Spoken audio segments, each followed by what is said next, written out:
Assalamualaikum warahmatullahi wabarakatuh.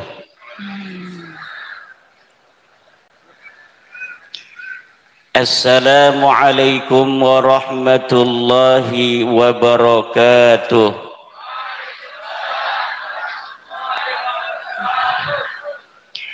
Ruwiya anna an-nabiyya sallallahu alaihi wa alihi wa sallama idza sallama salasan. Assalamualaikum warahmatullahi wabarakatuh.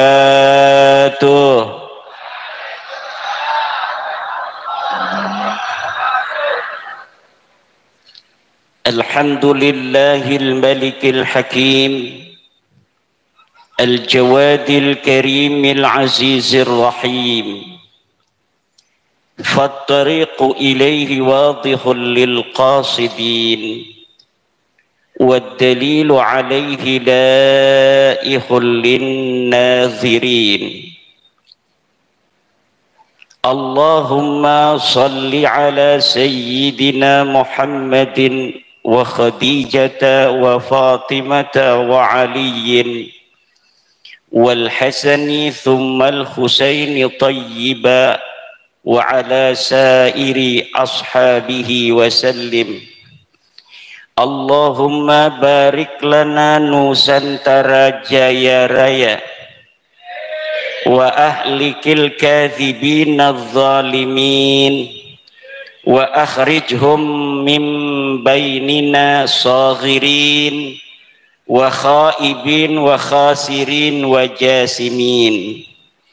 Ya Hayyu ya Qayyum ya Hannanu ya Mannanu ya Dayyanu ya Sultanu ya Dzal Jalali wal Ikram.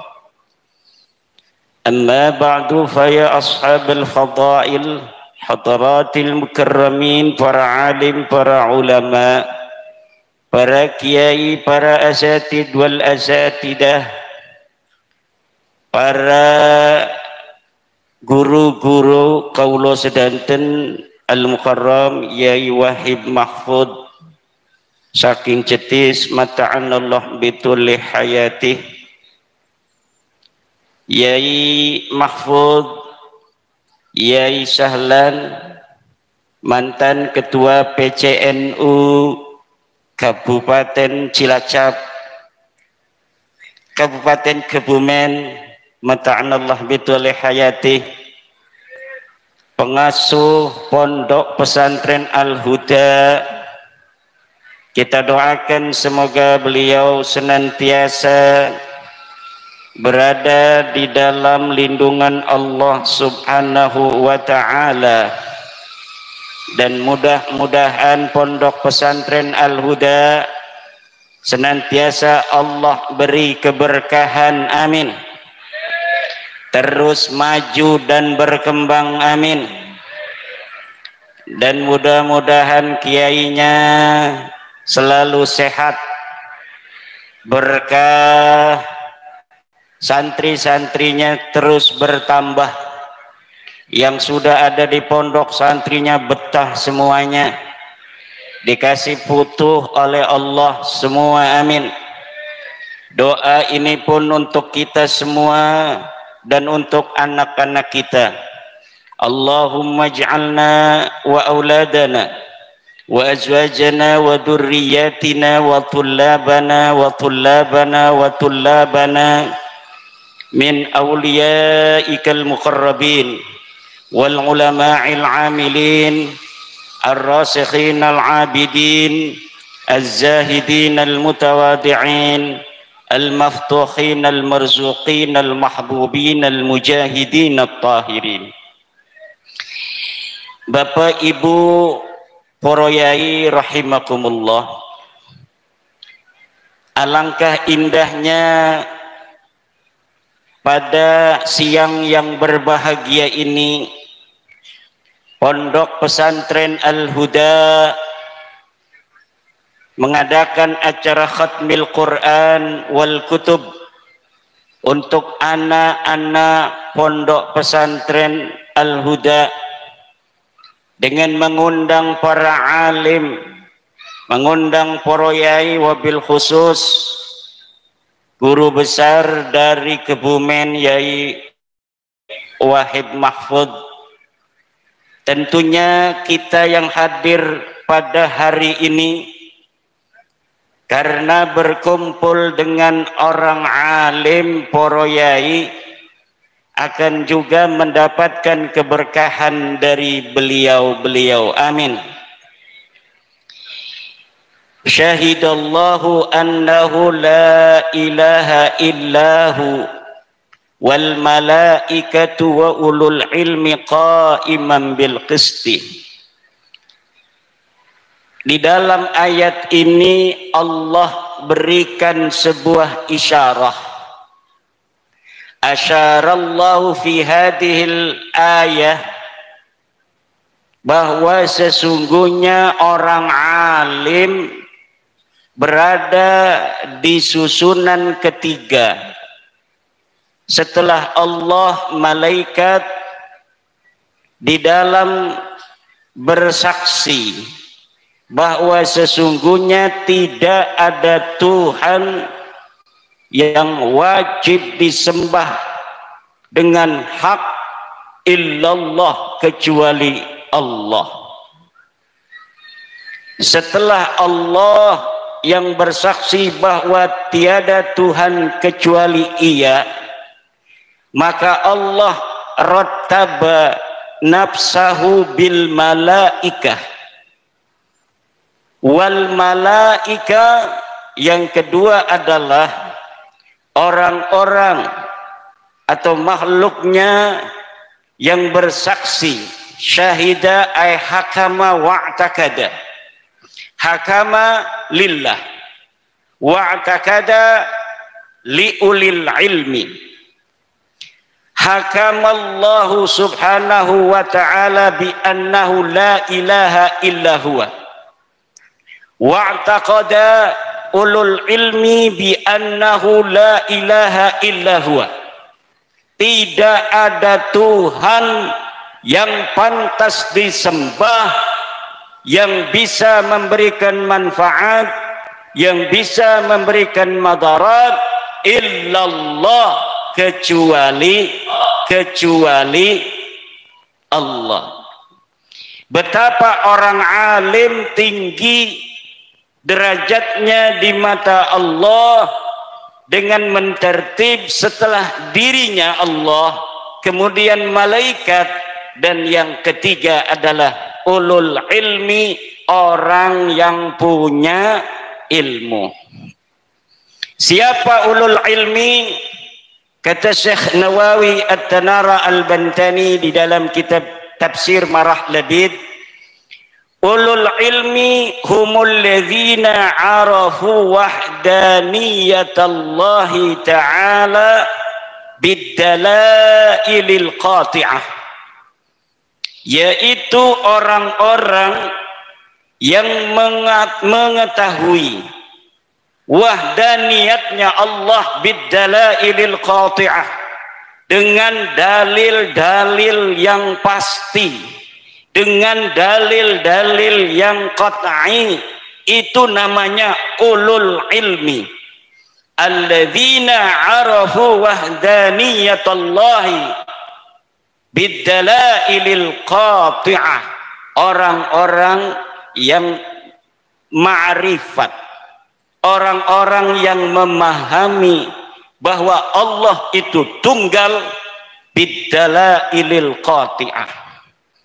Dalailil qati'ah ini ada dua.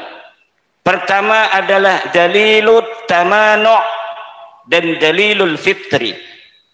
Dalilut tamanu' adalah seperti firman Allah, "Lau kana fihi ma alihatun illallah la fasadata."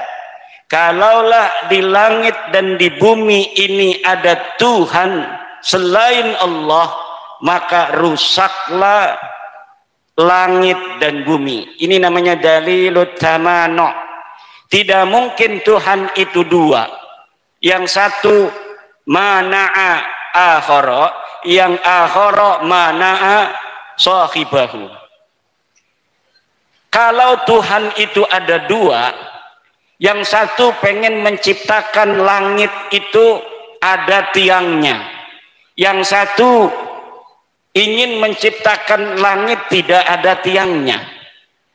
Maka ketika langit sekarang tidak ada tiangnya, maka yang menginginkan langit ada tiangnya berarti bukan Tuhan. Kalaulah Allah itu, Tuhan itu ada dua. Yang satu ingin bumi ini bulat, yang satu ingin bumi itu datar. Kenyataannya sekarang bumi adalah bulat, maka Tuhan yang menginginkan bumi ini datar berarti batal dia sebagai Tuhan. Itu namanya dalilut tamanu'. Dalil apa katanya?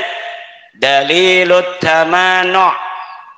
Yang kedua adalah dalilul fitri, bahwa manusia ketika sudah berada dalam suatu titik nadir dalam hidupnya, ketika harapan-harapan kepada selain Allah ini mentok, ketika dia sudah tidak lagi berharap kepada orang tuanya, ketika dia sudah tidak berharap lagi kepada istrinya, kepada suaminya, kepada kakaknya, kepada adiknya, kepada orang-orang yang ia kenal, tidak ada seorang pun yang bisa untuk dijadikan sandaran dari masalah yang ia hadapi. Maka manusia dalam keadaan itu akan kembali kepada Al-Ilahul Wahidul Qahhar, Tuhan yang tunggal, yang maha perkasa. Itu adalah dalilul fitri, bahwa Tuhan itu bagi orang yang percaya adanya Tuhan pun, dia sebenarnya mempercayai adanya suatu titik di mana di titik itu ia membutuhkan sesuatu di balik realitas alam yang ia bisa nampak, bisa dilihat. Siapa orang yang dapat mengerti bahwa Tuhan itu satu? Hanyalah para ulama bisyahadah, ay bil i'tiqad. Wajib kita mengetahui Tuhan itu satu, hukumnya wajib. Ala haddi qawlihi ta'ala fa'lam annahu la ilaha illallah. Fa'lam, maka ketahuilah annahu la ilaha illallah, bahwa tidak ada Tuhan selain Allah itu la yajuzu nailuhu bitaqlidi wal ittiba' walakin bil ilmi, lianna Allah subhanahu wa ta'ala yaqul fa'lam bil ilmi annahu la ilaha illallah. Maka untuk orang-orang awam dari zaman Wali Songo, untuk kemudian dia baiat kepada orang-orang alim di dalam bagaimana dia memahami la ilaha illallah, untuk dia amalkan sendiri. Tidak ada Tuhan selain Allah, tidak ada yang bisa memberikan mudarat kecuali Allah, tidak ada yang bisa memberikan manfaat kecuali Allah. Siapa yang tahu? Alim, orang berilmu. Makanya Allah tempatkan al-ulama fid darajatis salisah, di dalam derajat yang ketiga, syahidallahu wal malaikah wa ulul ilmi qa'iman bil qist. Tetapi ulul ilmi tidak bisa qa'iman bil qisti. Kenapa qa'imannya mufrad, hal mufrad? Karena kembalinya menurut sebagian ulama kepada Allah. Yang qa'iman bil qisti hanyalah Allah. Al malaikah wa ulul ilm, dia tidak qa'iman bil qisti. Hada at-tafsir inda ba'dil ulama. Kemudian Allah katakan, Ini kita bicara tentang ilmu karena ada anak-anak kita supaya mereka menjadi orang-orang alim. Allah katakan innama yakhshallaha min ibadihil ulama. Innama yakhshallaha, hanyalah ulama yang takut kepada Allah. Innama yakhshallaha min ibadihil ulama, hamba-hamba Allah yang di dalam hatinya ada ketakutan kepadanya hanyalah ulama. Kullama izdada ilmuhu izdadat khasyatuh. Kapan-kapan ilmunya bertambah, maka takutnya kepada Allah bertambah. Bagaimana orang-orang berilmu disyaratkan sesuatu fi'lul qalbi yang namanya khasyah. Al-ilmu fi'lul aqli, tetapi khasyah fi'lul qalbi. Fi'lul qalbi, ketakutan kepada Allah, itu harus koheren, senada dan seirama dengan fi'lul aqli, yaitu ilmu. Orang yang banyak ilmunya, maka dia banyak takutnya kepada Allah. Setiap tambah ilmunya, maka tambah pula takutnya kepada Allah. Nabi mengatakan al-ulama'u warathatul anbiya. Ulama adalah pewaris para nabi. Karena para ulama pewaris para nabi, nabi tidak diwarisi oleh anak-anaknya, tapi diwarisi oleh para ulama. Maka kiai kadang-kadang ilmunya lebih banyak diambil oleh santrinya daripada diambil oleh muridnya. Diambil oleh anaknya. Para ulama, para kiai, kebanyakan ilmunya diambil oleh para santrinya daripada diambil para anak-anaknya. Pinter kiainya juga, anaknya dipondokin di tempat lain, karena supaya dia bisa mengambil yang banyak ilmu dari kiainya itu. Sementara kiainya mendidik anak orang, karena kiai itu ketika melihat muridnya, santrinya, ilmunya lebih dari dirinya, maka dia berbahagia. Ya Rabbi bin Nawawi irhamman masyayikhana wa atiranna kuburahum bin ni'ami. Ya Rabbi bil khalil iftah kulla talibina waj'alhumu khairan minna wa khairal umami. Ya Rabbi bil hashim iqbal kullama da'una salatuhu wassalam ya akramal umami.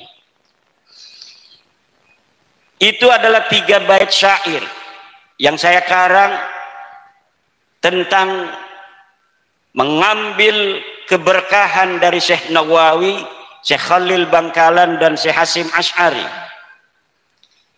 Ya Rabbi bin Nawawi irhamman masyayikhana. Ya Rabbi, dengan barakah Syekh Nawawi At-Tanara Al-Bantani, irhaman masyayikhana, semoga engkau sayangi para guru-guru kami, wa'attiranna kuburahum bin ni'ami, dan siramilah wewangian di kubur mereka dengan berbagai macam nikmat. Ya Rabbi bil khalil iftah kullama, ya Rabbi bil khalil iftah kulla talibina. Ya Allah, dengan barakah Syekh Khalil Bangkalan, iftah kulla talibina, berilah foto semua santri-santriku, waj'alhumu khairan minna, jadikanlah mereka khairan minna, lebih baik dari kami. Itu doa para kiai kepada santri. Jadi para kiai kalau punya santri, kemudian dia mendengar santrinya jadi kiai, itu kiai bahagia, betul. Ada orang namanya Habib, muridnya bukan santri, namanya Mukibbin. Habib muridnya namanya Mukibbin. Nanti kalau dia dengar Mukibbinnya itu sudah berpangkat Habib, ini gurunya seneng apa marah? Seneng apa marah? Marah. Betul apa tidak? Kiai punya santri, dengar katanya di kampungnya udah jadi kiai. Kiai bahagia apa tidak? Habib punya santri Mukibbin, lalu dia dengar Mukibbinnya ini sudah bergelar Habib, marah apa tidak? Marah, saudara. Betul apa tidak? Lalu kalau begitu, kita mau ngaji sama kiai apa kita ngaji sama Habib?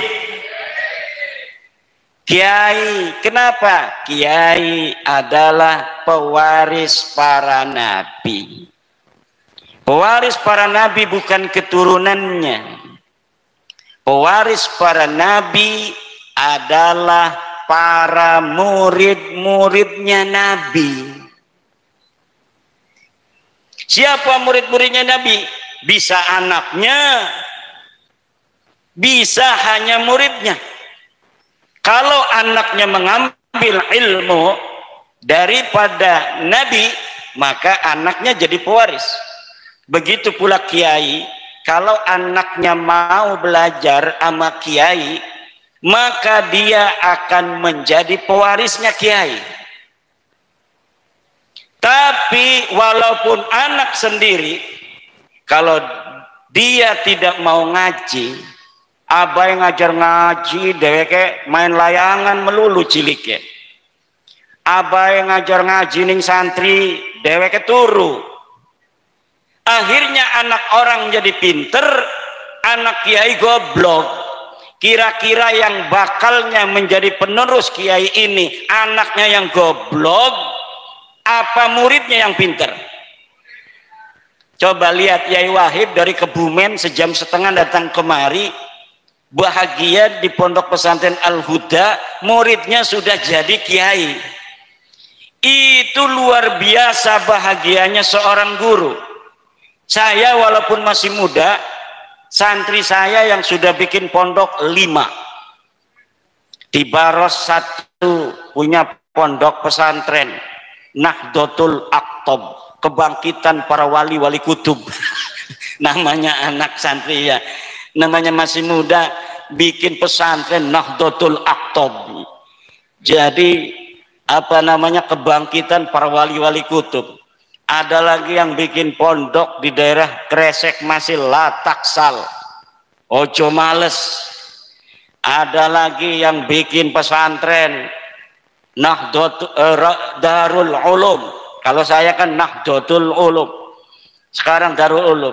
Itu kalau kiai ngedenger muridnya bikin pondok, bukan merasa kesaing, tapi senang. Alhamdulillah Gus Imdad, ahlan wa sahlan wa marhaban.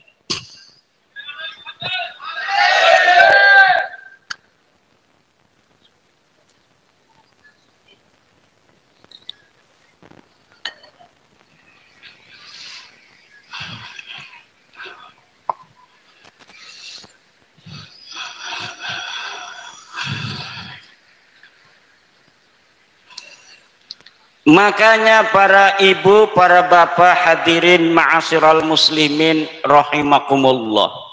Sejak zaman dulu ketika Islam baru datang di Pulau Jawa ini, para penyebar agama Islam pertama yaitu para wali songo. Maulana Malik Ibrahim, Sunan Giri, Sunan Ampel, Sunan Bonang, Sunan Derajat, Sunan Muria, Sunan Kudus, Sunan Kalijogo, Sunan Gunung Jati, Syarif Hidayatullah. itu walaupun mereka adalah min dzurriyyati Rasulillah sallallahu alaihi wa alihi wasallam, kepada anak keturunannya tidaklah mendoktrin sejak kecil bahwa mereka keturunan daripada Rasulullah.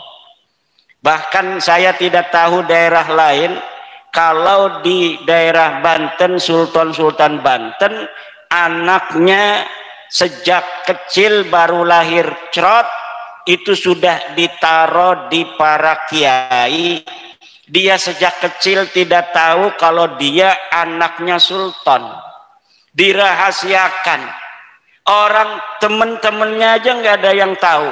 Orang kampung yang ada di tempatnya kiai itu juga tidak tahu. Secara rahasia dititipkan pada kiai, kemudian dididik sejak orok dengan didikan kesatria, didikan sederhana. Ketika anaknya sudah baligh, kemudian diajari ilmu kanuragan, diajari tata krama, diajari ilmu tata negara. Ketika sudah siap dia untuk memimpin, baik jadi penerus ayahnya maupun jadi perwira-perwira di keraton, baru dikatakan engkau anak sultan. Maka ketika dia di keraton, dia sudah biasa hidup penuh kesederhanaan, dia hidup penuh ketawaduan. Akhirnya dia mempunyai sensitivitas tinggi kepada masyarakat. Dulu cerita orang-orang tua, kalau ada anak sultan di Banten, itu dia buang airnya setiap hari, buang air itu nggak dianggap. Kenapa? Berarti dia makan kayak orang biasa. Makanya lihat foto Sultan Ageng Tirtayasa, kurus kering, foto yang dilukis oleh Belanda, itu tubuhnya kurus kering, nggak kayak saya yang gemuk begini. Kenapa? Karena memang semakin dia ini akan dijadikan putra mahkota, maka semakin paling getol riadohnya. Akan dilihat oleh ayahnya siapa anak-anaknya yang akan menjadi penggantinya. Walaupun secara tradisi yang akan dijadikan sebagai pengganti sultan adalah anak pertama, tetapi sejak kecil diomong siapa yang jago riadah maka dia yang akan jadi sultan. Akhirnya semua anak-anak sultan jago riadah. Ruwiya anna Sultan Maulana Yusuf itu ke kamar mandinya fi kulli 15 yauman, setiap 15 hari. Saking sedikitnya dia minum, saking sedikitnya dia makan. Sampai itu terjadi Sultan Tirtayasa. Dari Sultan Tirtayasa ke bawah, tradisi itu sudah hilang. Makanya para hadirin hadirat kaum muslimin rahimakumullah, para kiai-kiai keturunan Wali Songo meneruskan tradisi itu. Walaupun dia punya pondok, banyak santri yang mondok di tempatnya, anaknya ya dibuang. Karena mondok itu bukan hanya soal mencari ilmu, tapi soal menjauhkan anak kita dari kasih sayang ayah dan ibu. Kejauhan anak dengan ayahnya dan ibunya penting untuk memupuk kemandirian sejak dini, untuk memupuk kesederhanaan, untuk memupuk ketawaduan, akhlak, mau berkhidmah kepada gurunya dia di sana. Semakin dia itu dipondokin tanpa dititipin oleh ayahnya yang juga kiai, maka semakin dia tidak dikenal, maka itu semakin bagus. Jadi kalau kita kiai mondokin anak di pesantren, kita pura-pura nggak tahu aja anak kita siapa. Pokoknya anak saya di sini kiai gitu. Anak saya di sini kiai gitu. Agar apa? Agar anak kita tidak mendapat keistimewaan. Nanti kalau guru anak kitanya tahu mana anak kita, nanti dicari-cari. Nanti akan diistimewakan karena putra temannya dan lain sebagainya. Dulu demikianlah cara orang-orang tua kita di dalam cara taktik memondokkan anaknya agar anaknya sama seperti santri-santri lainnya. Dan inilah ajaran Wali Songo, ajaran kesetaraan, ajaran yang berdasarkan apa yang dikatakan Allah di dalam Al-Quran, inna akramakum indallahi atqakum. Sesungguhnya orang yang paling mulia di sisi Allah adalah orang yang paling bertakwa. Ada orang yang mengatakan orang yang paling mulia adalah orang yang bernasab kepada Rasulullah. Betul? Ada enggak itu orang suka ngaku-ngaku cucu Rasulullah? Ada enggak? Jawab yang tegas. Ngaku-ngaku cucu Rasulullah, sejak anaknya bayi bisa ngomong, anaknya itu sudah diperkenalkan dengan doktrin-doktrin bahwa kamu adalah cucunya Rasul, kamu lebih tinggi derajatnya daripada kiai-kiai. Kiai itu 70 pinter-pinter, kamu satu goblok, maka kamu lebih mulia daripada kiai-kiai itu. Karena kiai itu mulia karena ilmu. Kalau dia gila, ilmunya hilang. Tapi kalau kamu cucu Nabi, kamu mulianya karena datmu, karena darahmu. Ada darah Rasulullah mengalir dalam tubuhmu. Walaupun kamu gila, kamu tetap menjadi mulia. Akhirnya orang-orang yang begini tumbuh dalam kesombongan zat, tumbuh di dalam perkembangan otak yang tidak waras. Dirinya merasa lebih tinggi dari orang lain. Ada dibikin kitab-kitab yang mendukung pendapat-pendapat dusta, katanya dari Ibnu Hajar Al-Haytami yang berfatwa bahwa orang yang alim kalah derajat dengan keturunan Nabi yang bodoh. Ketika diverifikasi di dalam kitab Ibnu Hajar, ternyata keterangan itu tidak ada. Ada di dalam kitab seorang Habib namanya Zain bin Smith yang katanya Ibnu Hajar berfatwa orang yang alim tapi bukan keturunan Nabi, maka derajatnya kalah dengan keturunan Nabi yang bodoh. Setelah saya teliti di dalam kitab Ibnu Hajar, katanya ada di dalam kitab fatwa, fatwa itu, keterangan itu tidak ditemukan di dalam kitabnya Ibnu Hajar Al-Haytami. Berarti kutipan itu kutipan dusta. Bahkan yang ada di dalam kitabnya Ibnu Hajar fatawinya mengatakan ilmu lebih mulia daripada nasab. Kemudian diverifikasi di dalam kitab-kitab ulama Ahlussunnah wal Jamaah seperti Al-Bajuri, Syekh Nawawi At-Tanara Al-Bantani, Syekh Nawawi dalam Maraqil Ubudiyah, sama dengan ulama-ulama lainnya, bahwa orang alim walaupun dia bukan turunan Nabi, di sini ada orang keturunan Nabi yang bodoh, maka orang alim yang anak tukang kangkung ini lebih mulia 60 derajat daripada keturunan Nabi yang bodoh. Itu ada di dalam kitab Maraqil Ubudiyah karangan orang Banten, Syekh Nawawi At-Tanara Al-Bantani. Innal alim alladhi lam yansub ilaihi sallallahu alaihi wa alihi wasallam yafuqu alal jahilil ladzi yantasibu ilaihi sallallahu alaihi wasallam bisitina darajah. Orang alim yang tidak bernasab kepada Rasulullah itu mengalahkan orang bodoh yang bernasab pada Rasulullah bisitina darajah dengan 60 derajat. Siapa saja dia bisa baca kitab, mondok, maka dia yang akan jadi kiai.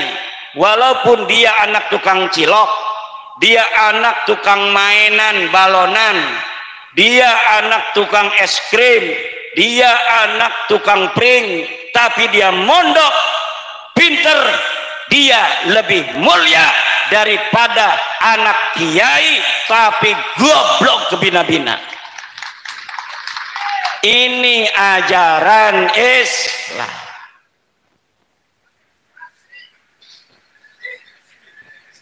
Pakai sodin. Nanti di sini saya tadi dibatasi oleh sahibul bait kiai kita Sahibul Huda, wong kang ngeduweni pondok pesantren Al Huda, bahwa kiai ceramahnya jangan lama-lama, nanti akan diskusi yang akan dimoderatori oleh mantan ketua PCNU Kebumen. Oleh karena itu nanti kita akan bahas tentang nasab para Kabib Ba'lawi. Bu, tahu nggak Kabib? Kabib tahu. Habib itu orang yang ngaku sebagai cucunya Nabi. Saya sudah teliti, Bu, mereka bukan keturunan Nabi bil marrah, sama sekali. Mereka bukan turunan Nabi min haitsu kutubun nasab, min haitsu kutubut tawarikh, wa min haitsu tes DNA.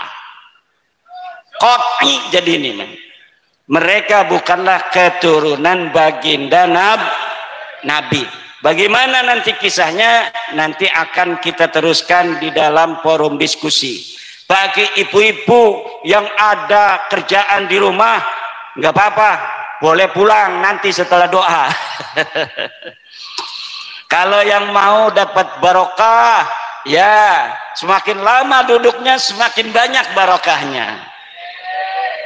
Demikian sementara saya akhiri, wallahu huwal muwaffiqu ila aqwami thariqin. Wassalamualaikum warahmatullahi wabarakatuh.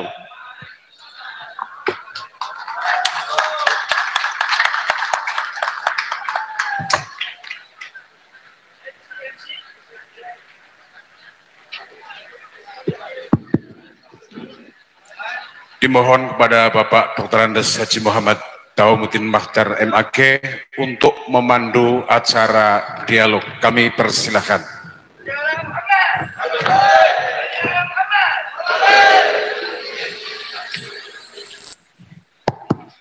Assalamualaikum warahmatullahi wabarakatuh.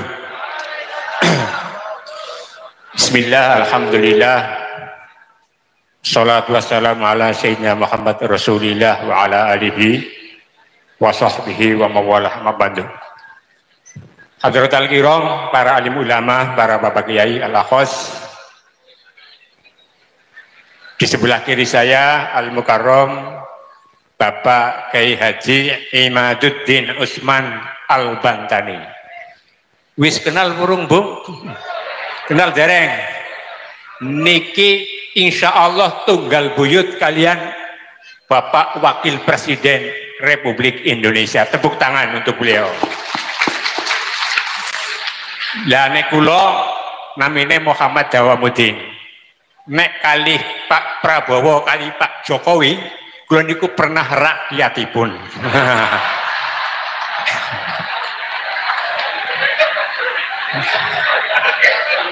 Al-Mukarram Gus Imdad dari Kesugihan, leres nggih Gus Yandi. Al-Mukarram Bapak Kiai Haji Wahib Hasbullah Mahfud, maaf, Bapak Kiai Haji Wahib Mahfud Cerdes Kebumen. dan para bapak kiai, ibu nyai yang lain semuanya. Nyun pangapunten Bu, mungkin derek mawon. Napa malih sing dawuh niku Romo Kiai Wahib Jetis. Niki sebelah kula niki asmanipun Bapak Kiai Haji Imaduddin. Sing teng medsos wis ramene luar biasa. Ibu-ibu pada nyekel Android apa ora? Intinya ngaten Bu, nggih. Seniki niki ramen tengaring pembahasan teng HP, aja ngomong Android ngomong anu. Antara pendapat yang mengatakan para habib di Indonesia yang secara vertikal bersambung dengan Ubaidillah itu dinyatakan tidak terkonfirmasi, alias cara masih Mas Canoa Bu. Kira-kira kayak gue. Teng Indonesia tetap ada yang namanya zuriyah Nabi, tetap ada. Cuma yang mana yang asli, mana yang Canoa, dan nanti sedikit Pak Kiai diberi penjelasan. Ben nggak usah lama-lama, wis sore ke, sudah sore. Ning kalau nyuwun ibu-ibu ampun kesel kontur nggih. Rungokaken. Sebab banyak sekarang ada orang berpendapat yang lebih baik salah mencinta daripada salah membenci. Nah, termasuk saya ini niki mandan ngeh, bahasa ngeh apa ya? Mandan connect dengan pembahasan Habib ketika tahun 2003 saya pergi haji bareng dengan Romo Wahib di WA nang kamar anak pembahasan bab Habib suwe-suwe mandan nyokot suwe-suwe cocok alias kula secara pribadi setuju dengan pendapat yang mengatakan bahwa Habib jalur keturunan Ubaidillah itu terputus, tidak tersambung sampai Nabi Muhammad SAW. Sebelum ada pendapat yang baru yang bisa mengalahkan pendapatnya Bapak Kiai Imad. Monggo kami serahkan Kiai, mungkin nggak lama-lama, cukup 10 menit maksimal. Siap. Untuk membedakan mana yang asli, mana yang KW. Kami persilakan, monggo. Siap, Yai Dawab. Assalamualaikum warahmatullahi wabarakatuh. Alhamdulillah, salatan wassalaman ala rasulillah, amma ba'du. Bahwa di Indonesia sejak tahun 1832 ada orang-orang dari Yaman datang, marga As-Segab Al-Habsi Al-Idrus bin Syihab bin Yahya bin Smith, itu seperti leluhurnya Habib Ricik, Habib Bahar, Habib Topik Segab, Habib Lutfi bin Yahya. Mereka leluhurnya datang ke Indonesia mengaku sebagai keturunan Nabi besar Muhammad sallallahu alaihi wasallam. Kiai-kiai kita dulu husnudon karena pada waktu itu jumlah mereka tidak terlalu banyak dan yang ada itu akhlaknya masih bagus-bagus. Ama kiai itu luar biasa cium tangannya, luar biasa menghormatinya. Akhirnya dengan berjalannya waktu sampai tahun 2015-an ini mulai keluar caci maki kepada pemerintah, caci maki kepada ulama NU, caci maki kepada Banser, caci maki kepada ketua Ansor. Kemudian saya di dalam hati ragu, apa benar orang-orang model begini adalah keturunan daripada Rasulullah Muhammad sallallahu alaihi wasallam. Tapi waktu itu saya tidak ada sedikit pun terlintas ingin meneliti. Di hati ada keraguan, tapi saya menggunakan metodologi menasehati. Saya bikin video bahasa Arab agar tidak dipahami orang untuk menasehati para kabib-kabib ini bahwa seyogianya kepada para orang-orang yang mengaku dirinya keturunan Nabi agar anak-anaknya tidak diberitahu bahwa mereka keturunan Nabi, agar tidak sombong. Itu masih ada videonya di YouTube Islam Aktual TV. Itu di up oleh seorang mahasiswa dari UIN Syarif Hidayatullah. Tapi rupanya itu tidak menjadi sebuah perhatian dari para habib-habib itu. Kemudian saya membuat puisi juga dengan bahasa Arab dengan judul Ya Fatimah binten Nabi. Di situ saya adukan dengan bahasa Arab supaya tidak juga dipahami oleh orang-orang awam. Nasihat niatnya kepada para habaib itu agar mereka kemudian ada orang yang menasihati dengan bahasa Arab ini. Dan saya masih yakin mereka waktu itu turun Nabi. Makanya saya menasihati, karena di dalam kita keluarga Wali Songo juga ada riwayat bahwa keluarga Wali Songo adalah keturunan baginda Nabi besar Muhammad, tetapi akhlaknya bagus-bagus. Akhlaknya para Wali Songo itu bagus-bagus, akhlaknya sopan-sopan, tawadu, pinter-pinter. Ilmunya ada yang hafal Quran, ada yang hafal Fathul Mu'in, ada hafal Alfiyah, kadang Bukhari juga ada yang hafal. Di Banten itu ada yang hafal kitab Bukhari dan Fathul Mu'in. Makanya kata saya, kenapa kok ini keturunan Nabi yang satu pinter-pinter, tawadu, akhlaknya bagus-bagus, tetapi keturunan Nabi yang ngaku-ngaku selalu di depan orang ngaku-ngaku turun Nabi ini kebanyakan kok nggak bisa ngaji, akhlaknya sombong-sombong, suca caci maki.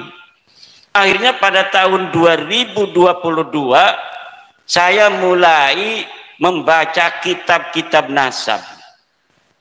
Ketika melihat di dalam sebuah persidangan Bahar Smith itu menghina ulama, yang jadi saksi memberatkan dia, menanyakan Nabi Muhammad itu kakek saya apa kakek kamu, itu saya mulai mengkristal, ingin meneliti benar nggak sih orang-orang ini turunan Nabi. Akhirnya saya kumpulkan, saya gunakan metodologi ilmu sejarah dalam meneliti sebuah peristiwa sejarah, yaitu menggunakan teori heuristik, kemudian kritisasi sumber, kemudian interpretasi dan historiografi. Dari heuristik itu saya kumpulkan kitab-kitab yang bicara tentang nasab-nasab keturunan Nabi Muhammad SAW dari mulai abad ke-4, ke-5, ke-6, ke-7, ke-8, ke-9 sampai abad ke-14 Syamsul Zahirah. Kemudian saya urutkan susunan Ba'lawi ini, yang saya jadikan sampel adalah silsilahnya Rizik Syihab dan Bahar Smith. Kemudian yang satu ini kurang bagus, ini yang saya urut seret. Kemudian kita cari tahunnya masing-masing wafatnya, kemudian kita selaraskan dengan kitab-kitab yang ada pada masanya masing-masing. Karena kitab-kitab nasab keturunan Nabi itu sudah ada, setiap abad itu ada kitabnya, sesuai tidak ke pengakuan mereka yang katanya mereka itu adalah keturunan dari Alwi bin Ubaid bin Ahmad bin Isa bin Muhammad An-Naqib bin Ja'far Ali Al-Uraidi bin Ja'far Shadiq bin Ali Muhammad Al-Bakir bin Ali Zainal Abidin bin Husain bin Fatimah bin Nabi Muhammad sallallahu alaihi wasallam. Itu saya urutkan. Ternyata dari Nabi Muhammad ke bawah punya anak Fatimah, sahih. Fatimah punya anak Husain, sahih. Husain punya anak Ali Zainal Abidin, sahih. Ali Zainal Abidin punya anak Muhammad Al-Bakir, sahih. Punya anak namanya Ja'far Shadiq, sahih. Ja'far Shadiq punya anak Ali Al-Uraidi, sahih. Ali Uraidi punya anak namanya Muhammad An-Naqib, sahih. Muhammad An-Naqib punya anak namanya Isa, sahih. Isa punya anak Ahmad, sahih. Ahmad punya anak Ubaid. Ini mentok. Ahmad bin Isa itu wafatnya 345. Berarti kita cari kitab yang ada di abad ke-4. Ada kitab Sirri Silsilatil Alawiyah. Di abad ke-4 Alawi bin Ubaid ini Ubaid ini wafatnya 383, punya anak namanya Alwi, wafatnya 400 Hijriah. Saya cari kitab-kitab yang ada di abad kelima, yaitu saya temukan 3 kitab. Pertama adalah Tahdzibul Ansab karya Al-Ubaidili, yang kedua Al-Majdi karya Al-Umari, ketiga adalah Muntaqilatut Talibiyah karya Ibnu Tobatoba. 3 kitab ini tidak mencatat leluhur para kabib-kabib di Indonesia ini yang bernama Ubaid sebagai keturunan Nabi Muhammad, tidak dicatat. Tidak ada kitab-kitab di abad kelima yang mencatat Ubaid sebagai anaknya Ahmad bin Isa. Ahmad bin Isa ini sahih sebagai keturunan Nabi berdasarkan kitab-kitab nasab yang ada pada saat itu. Tetapi tidak mengatakan dia punya anak bernama Ubaid atau Ubaidillah atau Abdullah. Akhirnya di dalam kitab abad ke-6 saya cari, mungkin saja di abad ke-6 masih ada yang masih dekat, hanya berjarak 100 tahun. Tapi di kitab abad ke-6 disebutkan namanya kitab As-Syajarah Al-Mubarakah karangan Imam Al-Fakhrur Razi, orang Roy di Iran. Sedangkan Ahmad bin Isa ini anak-anaknya ada di Roy Iran. Imam Fakhrur Razi yang hidup di Iran di Roy itu bertetangga dengan anaknya Ahmad bin Isa, dari jalur Muhammad bin Ahmad bin Isa. Nanya-nanya, berapa anaknya kakek kamu Ahmad bin Isa? 3. Pertama Muhammad, Ali, Husain. Tidak ada anak bernama Ubaidillah, tidak punya cucu namanya Alwi.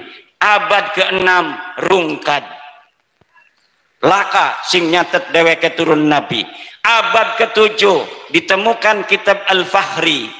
Apakah betul itu keluarga Kabib itu ditulis di abad ke-7 yang namanya Alwi? Ali punya anak namanya Muhammad, Muhammad punya anak namanya Alwi lagi. Kan mereka ada di abad ke-6. Apakah ditulis sebagai turun Nabi? Tidak. Abad ke-6 kitab Al-Fahri, kitab As-Syajarah Mubarakah. Kemudian abad ke-7 kitab Al-Fahri, abad ke-8 kitab Al-Asili. Tidak ada satupun yang mencatat keluarga Kabib ini, keturunannya ke atas, leluhurnya itu sebagai keturunan Nabi. Teaya alias ora ono. Abad ke-7 ke-8 rungkan. Abad 9 Ibnu Inabah mengarang kitab Umdatut Talib Al-Kubra. Di dalam kitab itu mencatat nama Ahmad bin Isa dan anaknya. Tidak ada nama Ubaid dicatat sebagai anak Ahmad. Tidak ada Ubaid, Alwi, Muhammad, Syahid Mirbat, Paqi Muqaddam dicatat pada abad ke-9 sebagai keturunan baginda Nabi. 550 tahun sejak wafatnya Ahmad bin Isa 345 sampai kemudian keluarga Ba'lawi ini, leluhurnya Rizik Syihab mencatat di dalam kitabnya sendiri namanya Al-Burqatul Musyiqah 895 Hijriah bahwa dia keturunan Nabi dari jalur Ahmad bin Isa yang wafat 345 itu. Jadi ada kekosongan riwayat, kekosongan dalil selama 550 tahun. Tidak dicatat, tidak dikenal Ubaid ini sebagai anaknya Ahmad bin Isa 550 tahun. Setelah 550 tahun baru mereka mencatat nama diri mereka sebagai keturunan Nabi. Nah, Kiai Dawam sekarang ini nyatet anak saya 3, ceret. Tahun 2024. Kemudian anaknya Kidawam mencatat, dia anaknya Kidawam punya anak 3, nyatet lagi. Terus cucu-cucunya Kidawam sampai 550 tahun anaknya cuma 3. Dadan, Didin, Dudun. 3 misalnya anaknya. Dicatat terus sampai 550 tahun bahwa Kiai Dawam anaknya 3, Dadan, Didin, Dudun. Pas 550 tahun yang akan datang tahun 2524 ada orang yang nyangkol bahwa Kiai Dawam punya anaknya 4, Dadan, Didin, Dudun tambah 1 Dodon. Lah iki kira-kira adanya Dodon yang diaku oleh anaknya Dodon, keturunannya si Dodon yang ada 500 tahun lagi, bahwa saya juga keturunan dari Kiai Dawam. Dulunya Kiai Dawam ini adalah ketua PCNU Kabupaten Kebumen. Pengen punya keturunan leluhur yang ketua PCNU. Dia nyangkol sama namanya Kiai Dawam yang katanya punya anaknya 4. Padahal di kitab-kitab lainnya keturunan Kiai Dawam nulisnya selama 550 tahun, setiap generasi anak butuh buyut jangka wareng kerepek balung udah gantung siwur, itu semuanya nyatet anaknya Kiai Dawam cuma 3, Dadan, Didin, Dodon. Tidak ada anaknya bernama Dadan, Didin, Dudun, tidak ada anaknya bernama Dodon. Maka adanya Dodon ini palsu apa asli? Asli apa palsu? Kalau tidak ada nama Ubed disebutkan sebagai anaknya Ahmad selama 550 tahun, leluhur Habib ini namanya Ubedillah, punya anak namanya Alwi. Nah, maka disebut Ba'alawi karena anaknya Alwi bin Ubed. Ubed ini katanya anaknya Ahmad bin Isa, sementara kitab nasab mengatakan anaknya Ahmad bin Isa cuma 3, Muhammad Ali Husain, tidak ada anaknya namanya Ubed. Lalu 550 tahun muncul nama Ubed. Kira-kira menurut ibu otaknya waras, iki anak palsu apa anak asli? Asli apa palsu? Ya makonon beres kuis. Berarti kemudian keturunannya mengaku keturunan Ahmad bin Isa, diterima apa ditolak? Tolak apa terima? Karena Ahmad bin Isanya ini adalah keturunan Nabi, ketika dia tidak terverifikasi sebagai keturunan Ahmad bin Isa, berarti dia tidak terverifikasi sebagai keturunan baginda Nabi besar Muhammad sallallahu alaihi wasallam. Maka disimpulkan oleh saya bahwa kabib-kabib yang ada di Indonesia ini semuanya, baik bin Syihab, Ba'lawi bin Al-Idrus, bin Yahya, bin Semit, As-Segaf, semuanya bukan keturunan baginda Nabi besar Muhammad sallallahu alaihi wasallam. Kemudian Pak, Bu, ada seorang doktor dari Badan Riset dan Inovasi Nasional mendukung kajian ilmiah saya itu. Benar Kiai katanya itu, mereka bukan turun Nabi. Kenapa? Karena mereka sudah tes DNA. Keluarga mereka di Yaman sudah tes DNA 180 orang dan terverifikasi hasil tes DNA mereka menyatakan mereka bukan keturunan Nabi. Keturunan Nabi haplogrupnya J1, mereka haplogrupnya G. Jangankan mereka keturunan Nabi, keturunan Arab saja bukan.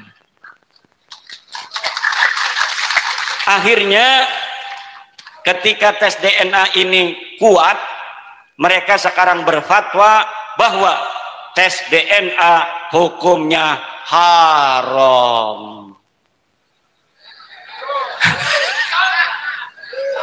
Karena apa? Kalau tidak haram nanti takut dites DNA. Dan ini dapat dipertanggungjawabkan secara ilmiah. Demikian, sementara saya kembalikan kepada sang moderator. Terima kasih dan syukran jazil Bapak Kiai Haji Imaduddin Usman Al-Bantani yang telah memaparkan tadi tentang zuriat Nabi yang asli maupun palsu. Jadi intinya ngaten Bu. Jadi para habib di Indonesia itu bersumber dari orang yang namanya Ubaidillah tadi. Ubaidillah yang mengaku dicangkokkan kepada Ahmad Isa yang kemudian dikenal Al-Muhajir. Kalau nggak salah begitu. Oh, tidak ada ya. Jadi tadi kiasnya, analoginya tadi saya punya anak 3, Muhammad Dawam, mantan ketua PJNU Kebumen, mantan ya. Itu anaknya cuma 3, Didin, Dadan, Dudun. Lah barang wis 550 tahun kok ana berita Pak Dawam gue anaknya 4, terus apa sih? Dodon. Nah, lah Dodon inilah niki ingkang sejajar dengan Ubaidillah. Alias kalau Dodon itu ditulis anaknya Pak Dawam itu salah. Mumpung seniki kepanggih kali napa niku jenderalnya ya bab nasab ya, saya persilahkan Bapak dan Ibu untuk konfirmasi, untuk tabayun atau tanya. Tapi paling tidak di dunia medsos ini sudah luar biasa. Banyak yang mendukung beliau, diantaranya adalah Dr. Sugeng Sugiarto, pakar nasab dari BRIN, Badan Riset Nasional, ya, yang dipimpin oleh mantan rektor UIN Jogja. Siapa namanya lupa itu. Terus yang kedua, Bapak Ki Haji Dr. Ubaidillah Tamam, dosen UIN Wali Songo Semarang, ini juga luar biasa. Terus muncul baru Dr. Ki Haji Ribut siapa? Ya. Yang tamatan dari Sudan. Ini yang baru nulis disertasi Ahlul Bait. Jadi nggak diragukan keilmuannya itu. Terus juga Kiai dari Bandung, Ki Haji Alawi Nurul Alam. Insya Allah hari kemarin deklarasi Pondok Pesantren Al-Khairiyah Malang mendukung tesis Ki Haji Imaduddin, dan insya Allah tidak lama lagi akan muncul deklarasi mendukung pernyataan statement tesis Ki Haji Imaduddin, insya Allah. Monggo kami persilakan yang mau klarifikasi, to the point alias langsung ya. Ya, Partai Timur ini kula majengaler laras nggih? Laras. Ya, Partai Timur nama tolong dibantu ditulis ya. Yang tengah yang pakai kerudung hitam ya. Ini Mbak Alawi bukan ini. Ya, yang dua. Yang ketiga barat ya, putih ini putih. Jenengan alurnya harus manut dengan saya ya, karena saya moderator berhak mengatur. Kalau enggak nanti kacau gitu. Sementara 3 dulu, to the point. Nggih, nama, alamat, langsung nggih. Sampai. Saya. Ya. Persilakan jenengan dulu ya. Ya, jenengan. Terima kasih. Assalamualaikum warahmatullahi wabarakatuh. Waalaikumsalam. Pada yang terhormat Romo Kiai Haji Imaduddin Al-Bantani yang sangat saya hormati, kiai-kiai yang lain tidak saya sebutkan, saya hormati. Langsung saja nama Turimin dari Nusa Bungu. Ya. Langsung saja ya, apa yang telah disampaikan oleh Romo Kiai yang berkaitan dengan permasalahan nasab yang ini menjadi permasalahan daripada warga Nahdlatul Ulama. Terus terang saja saya sendiri termasuk pecinta habaib. Sekali lagi saya ini termasuk pecinta habaib, pengamal rotibul hadad, pengamal rotibul atos dan lain-lain, termasuk pengamal pecinta-pecinta di mana ada sholawat insya Allah saya hadir. Kemudian saya sendiri juga termasuk warga NU Tulen ya, warga NU Tulen, dan tidak diragukan, boleh cek boleh cek, Pak sudah punya Kartanu. Sementara itu permasalahan tesis jenengan itu berkaitan dengan nasab. Ini terus terang saya ini sebagai warga NU hatinya galau. Satu siji sebagai warga NU, satu siji sebagai pecinta habaib. Saya yakin teman-teman yang lain juga demikian, ada yang hatinya juga seperti saya galau. Maka dari itu ya, permasalahan nasab ini sudah bertahun-tahun, terus terang saja sudah bertahun-tahun, tetapi tidak ada penyelesaian sampai hari kiamat. Kalau tidak ada yang menengahi, tidak akan selesai. Ya. Ini akan membingungkan warga NU. Terus terang saja. Ya. Saya mohon satu, ya, ada solusi penyelesaiannya.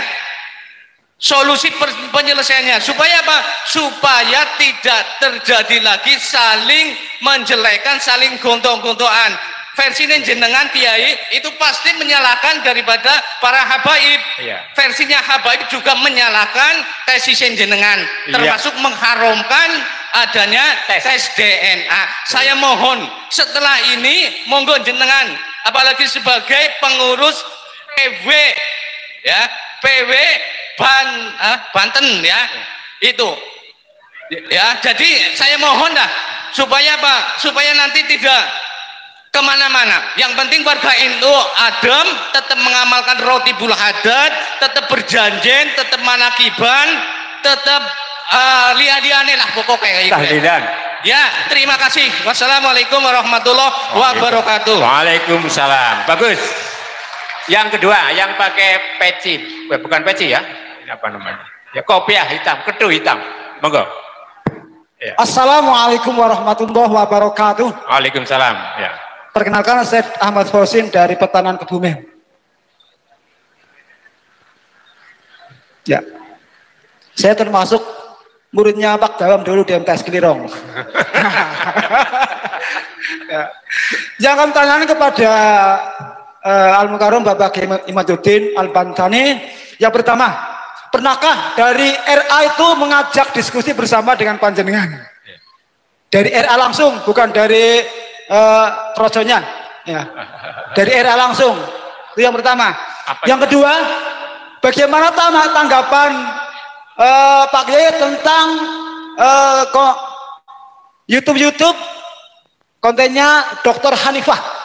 Ya, hanya itu saja. Terima kasih. Assalamualaikum warahmatullahi wabarakatuh. Makasih. Ini Khozin dari Petanan Kebumen. Murid saya kok tua temen ya. Tasi nom gurune ya. Monggo, terakhir tadi yang pakai hem putih, nggih. Monggo. Terima kasih. Ini ada pesanan dari dalam. Pertanyaan, apakah ada dzurriyyah Rasul yang bukan dari barisan Ba'alawi? Itu saja, terima kasih. Wassalamualaikum warahmatullahi wabarakatuh. Waalaikumsalam. Oke, terima kasih. Ini audiens cukup respect ini bagi Imat. Ada 3, Pak Turimin, ini adiknya Turiman ini. Terus Ahmad Khosin dari Kebumen, dan yang terakhir ada pesan dari dalam yang baju putih tadi, adakah dzurriyyah Rasul yang asli alias yang non Ba'alawi? Dipersilahkan monggo. Saya mulai dari yang terakhir. Dzurriyyah Nabi itu banyak marganya. Ada Al-Idrisi, ada Al-Maliki, kayak Sayyid Al-Maliki. Itu dzurriyyah Nabi asli. Al-Idrisi, dzurriyyah Nabi asli.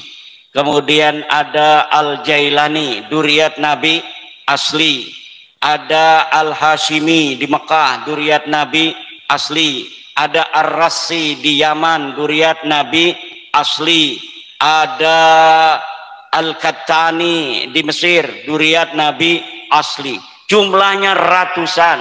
Ada Ibnu Jamil, ada Al-Qabiji, ada Az-Zaidi, ada Al-Khawsi, dan lain sebagainya. Salah satunya yang mengaku sebagai dzurriyyah Nabi itu Ba'lawi. Tetapi sayang, Ba'lawi ini terkonfirmasi palsu, bukan dzurriyyat Kanjeng Nabi Muhammad sallallahu alaihi wasallam. Kemudian Bapak Khazin Baklawi, jenggotnya jenggot Balawi ini. Pertama, apakah pernah ada Rabita Alawiyah mengajak saya untuk berdiskusi? Tidak ada. Yang ada saya ngirim surat kepada Taufik Segaf untuk diskusi, tapi dia tidak mau. Saya sudah kirim surat kepada Rabita Alawiyah untuk berdebat dengan saya. Di Banten difasilitasi oleh Kuncen Sultan Banten untuk berdebat antara saya dan Rabita. Rabita tidak bersedia datang, yang akhirnya saya tidak datang. Karena apa? Rabitanya tidak mau. Di screenshot SMS-nya Rabita kepada saya oleh panitia, ini Rabitanya tidak akan datang dan tidak akan mengirim perwakilan. Itu. Jadi kemudian saya datang ke Pasuruan, difasilitasi oleh Kiai Ali Badri Masuri, katanya mau diajak diskusi oleh Taufik Segaf, saya yang fasilitasi. Saya datang ke Pasuruan ke rumah Kiai Ali Badri, yang kata dia Taufik Segaf adalah teman dia. Akhirnya saya datang, tetapi Taufik Segaf Ketua Rabita Alawiyah tidak mau. Kemudian yang kedua, pertanyaannya apa itu ke Bang Hozin? YouTube Dokter Hanifah itu dokter palsu, tidak ada orangnya. Jadi akun fiktif, gambarnya cewek cantik, itu gambarnya orang Arab itu. Kemudian diambil, dikasih nama Dokter Hanifah, padahal orangnya tidak ada.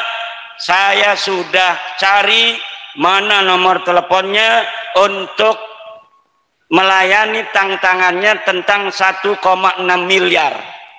Jadi dia bikin narasi tentang pembelaannya kepada Ba'lawi, tetapi tidak bisa dihubungi. Kenapa tidak bisa dihubungi? Karena dia akun palsu.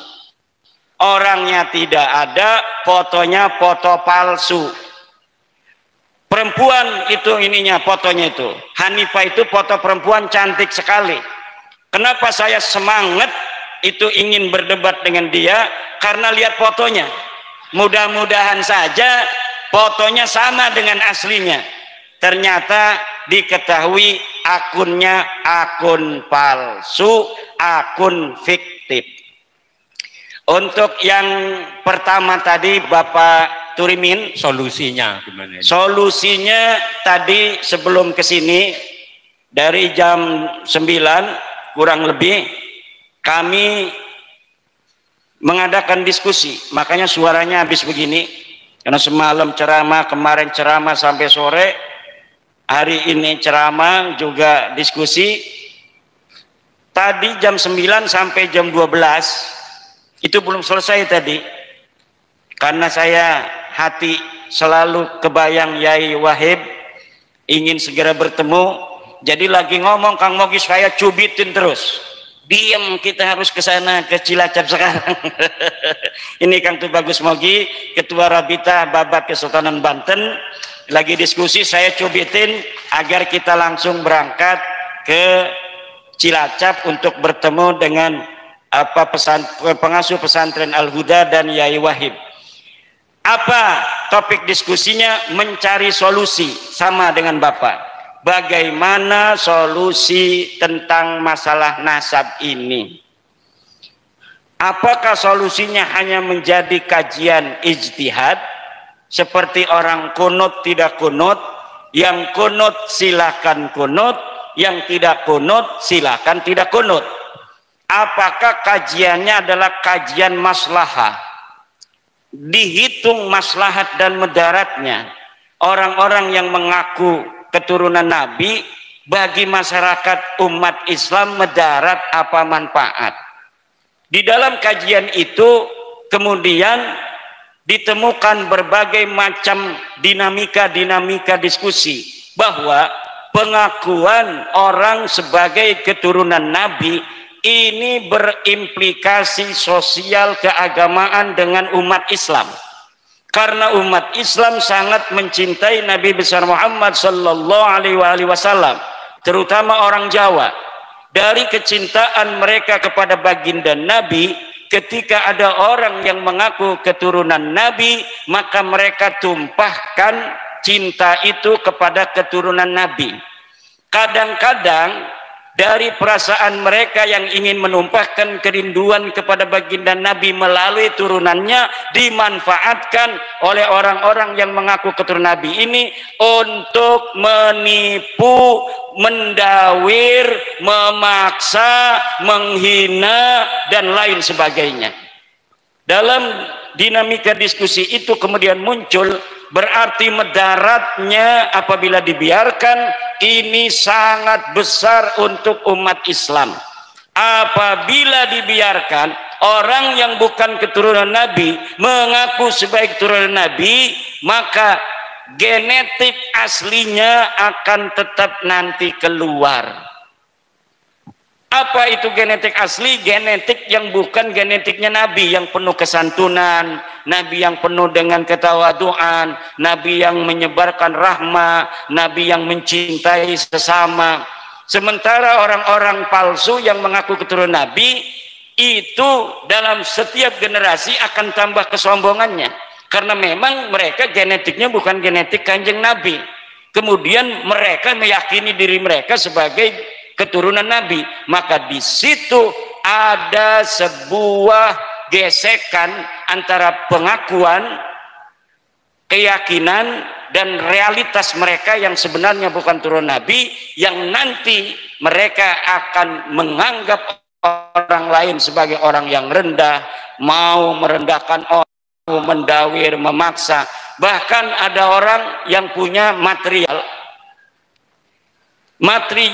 dia lagi banyak keramik, kemudian si Kabib ini datang bawa truk, orangnya nggak ada, dia berani memasukkan keramik ini ke dalam truknya, kemudian dia bawa. Istrinya menangis, weh ini turunan Nabi, Kabib ini Kabib turunan Nabi kualat sih lamun ngelarang kita bawa keramik. Akhirnya dibiarkan, uslah mungkin itu sudah takdirnya, mungkin itu sudah bagian kita anggap sodako saja. Itu yang terjadi. Kemarin ada orang minta 40 juta di Banyumas, kiainya udah kesel karena kiainya sudah ngedengerin saya ceramah tentang bahwa mereka Kabib itu bukan turun Nabi. Akhirnya kiainya pura-pura jadeb, Kiai Imad pahlawanku, Kiai Imad pahlawanku, Kiai Imad pahlawanku. Akhirnya si Kabib ini pergi pulang, tidak permisi lagi pada kiai yang lagi jadeb itu. Maka kemudian mengkerucut diskusi itu agar negara hadir untuk melarang setiap orang yang mengaku keturunan Nabi tanpa data dan terverifikasi palsu, mereka harus dihukum. Apabila mereka mengaku sebagai keturunan Nabi, ditanya datanya tidak ada, suruh tes DNA tidak mau. Demikian. Oke, tepuk tangan untuk Pak Kiai Imad. Sekedar tambahan Ibu Pak semuanya, beliau ini Kiai Imad adalah Ketua RMI PWNU Provinsi Banten. Yang kedua juga anggota Lembaga Baksul Masail PBNU. Jadi Komisi Fatwa MUI Banten. Jadi jangan meragukan tentang ke-NU-an beliau, NU-nya NU Padlikur Karat. Beda karon jenengan NU sekarat itu. Dan saya sudah ikut dulu di Diklat Sarbanser. Ya. Sudah ikut Diklat Sarbanser. Ngaten nggih. Wong lindure be NU ngaten nggih. Masih ada Bapak Ibu ini? Tiga lagi nggih. sepakati 3 lagi saja. Waktu sudah sore. Ya, sebelah kanan putih dekat tiang putih ya. Yang kedua ya hitam, yang paling kiri hijau. Jenengan makmuman saja, nggih. Ya. Kami persilahkan monggo. Yang dekat tiang. Cek cek. Assalamualaikum warahmatullahi wabarakatuh. Loh kok jadi ganti maning? Ya, enggak apa-apa. Yang saya hormati Kiai Haji Imaduddin Usman Al-Bantani dan para kiai semuanya yang tidak bisa saya sebutkan satu persatu, yang saya hormati juga. Yang ingin saya tanyakan langsung saja. Nama Imdadur Rahman. Ya, nama Imdadur. Dari Sidarja. Yang ingin saya tanyakan terkait dengan salah satu kitab nasab atau nggak salah, yaitu kitab Abnal Imam. Itu kata yang saya dengar-dengar dari YouTube, itu dikarang di abad ke-4 atau ke-5, yang mencantumkan Ubaidillah, namun oleh Kiai Haji Imaduddin Usman itu tidak sahih, tidak bisa dijadikan dasar. Saya belum begitu jelas terkait kenapa kitab itu tidak bisa dijadikan dasar. Saya coba cari-cari di YouTube, tetap nggak paham-paham terkait itu, mohon dijelaskan. Itu pertanyaan satu. Yang satu lagi, Kiai, kebetulan ada beberapa teman yang punya Kiai seorang Habib. Itu sikapnya bagaimana dia terhadap Kiai tersebut? Apakah harus tetap berdasarkan husnudzon bahwa Kiainya itu yang Habib itu sebagai keturunan Rasul, ataukah harus berdasarkan keilmiahan? Kalau ini berdasarkan keilmiahan, berarti dia menyakiti hati Habib tersebut. Ini sikap yang seperti ini bagaimana yang harus dimiliki oleh seorang tersebut yang diajar oleh Habib tersebut. Itu terima kasih dari saya, seperti itu. Terima kasih. Wassalamualaikum warahmatullahi wabarakatuh. Yang kedua yang dekat tiang tadi mana? Ya, ini monggo cepat. Sini sebentar, ini dekat ini. Ya, ini supaya nggak bengung. Ke tengah Pak. Nama dari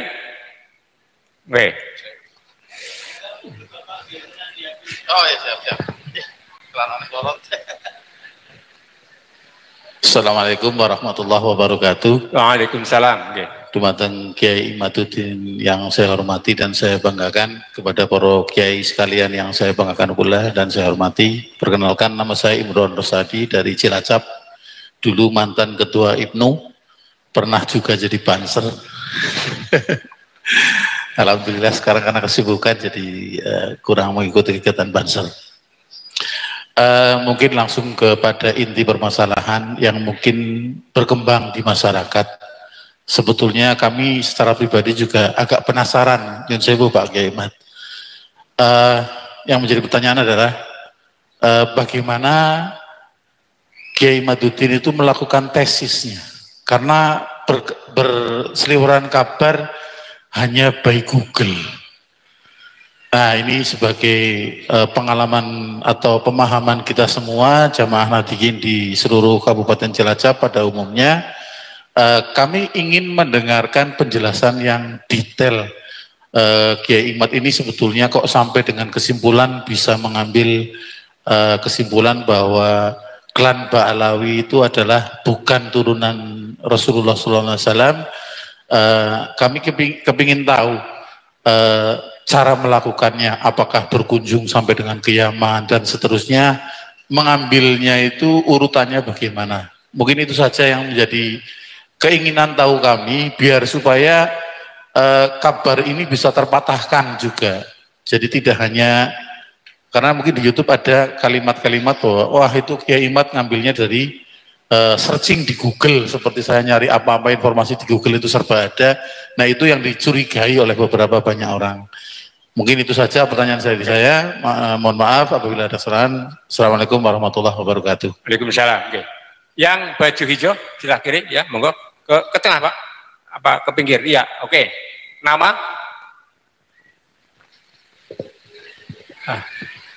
Cara pegang mic-nya coba itu.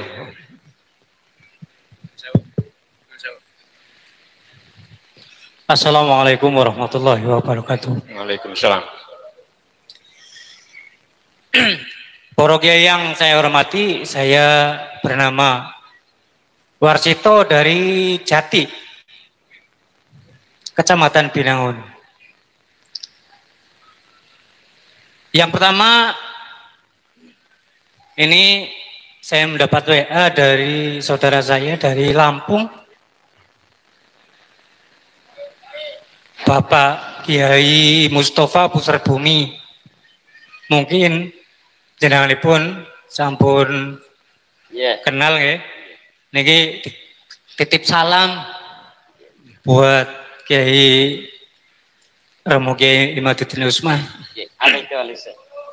Yang pertama, pertanyaan saya ini dari keturunan yang namanya Ubaidillah itu. Ubaidillah kan dari abad keempat itu baru ada, belum ada namanya. Terus abad kelima, abad keenam, abad ketujuh, terus baru ada itu abad ke-8 atau ke-9. Nah ini menurut Romo Kiai itu Ubaidillah itu tokoh fiktif atau tokoh nyata, karena dari 5 abad itu kosong.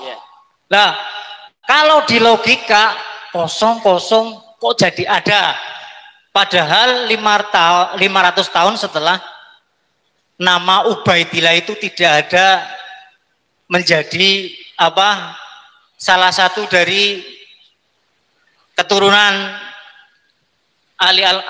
Ahmad al-Muhajir itu. Ahmad al-Muhajir. Itu menurut Kiai itu nama fiktif atau tokoh fiktif atau tokoh nyata. Yang kedua, ini bagi kami para penikmat rotibul hadad,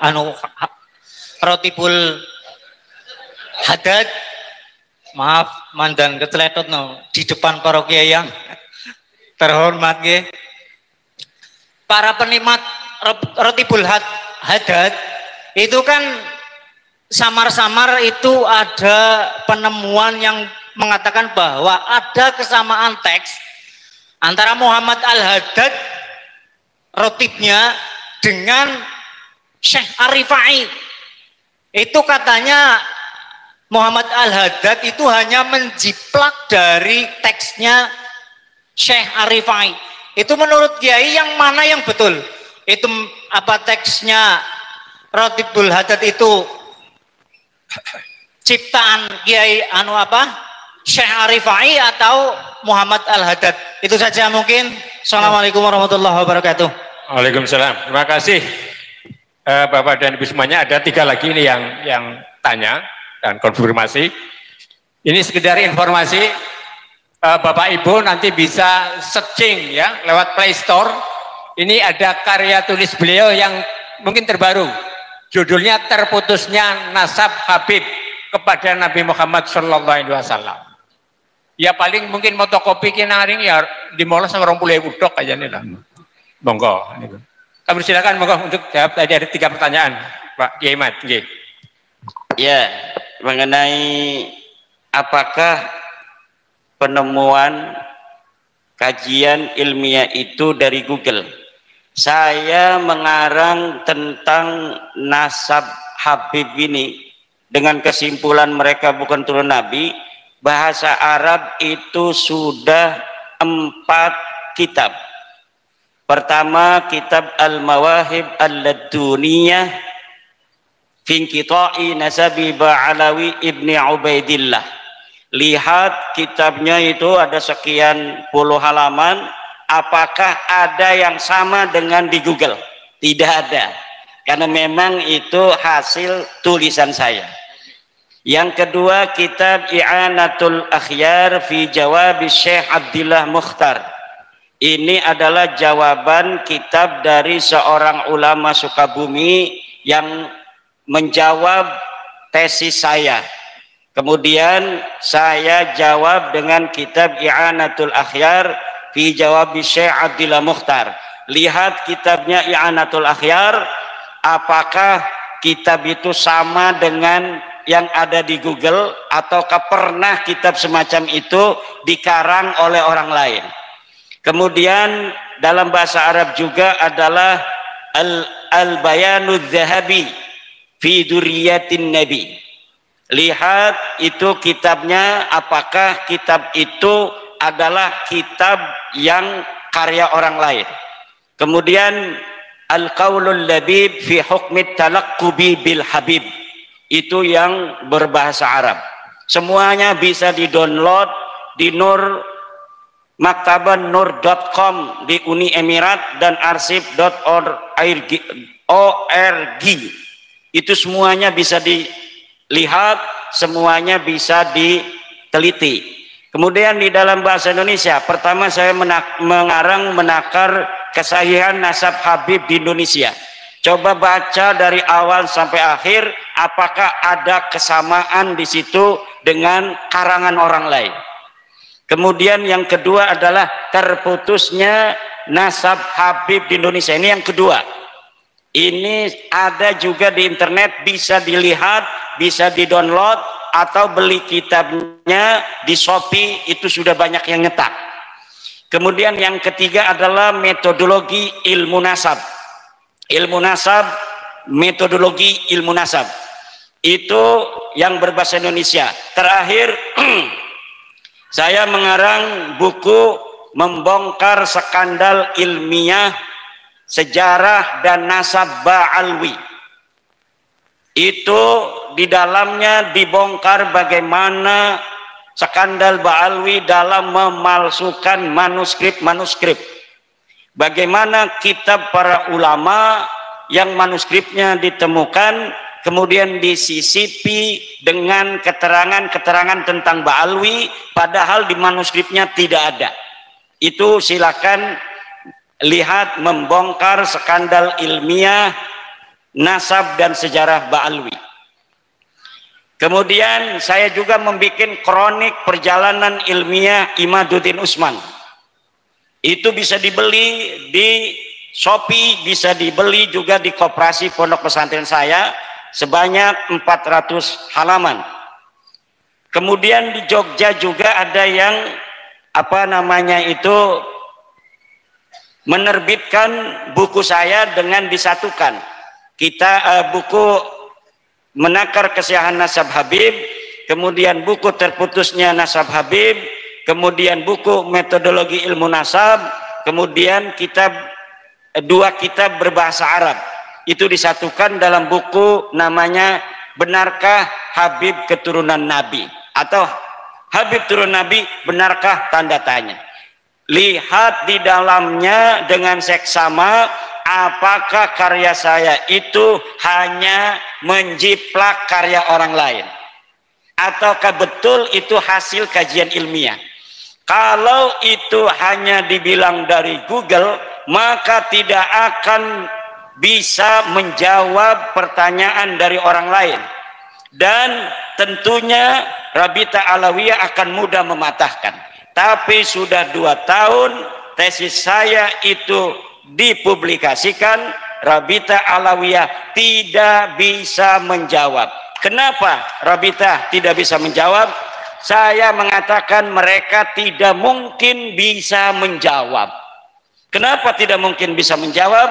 Karena saya sudah mengetahui seyakin-yakinnya di abad 9 inilah mereka mulai memalsukan nasab mereka.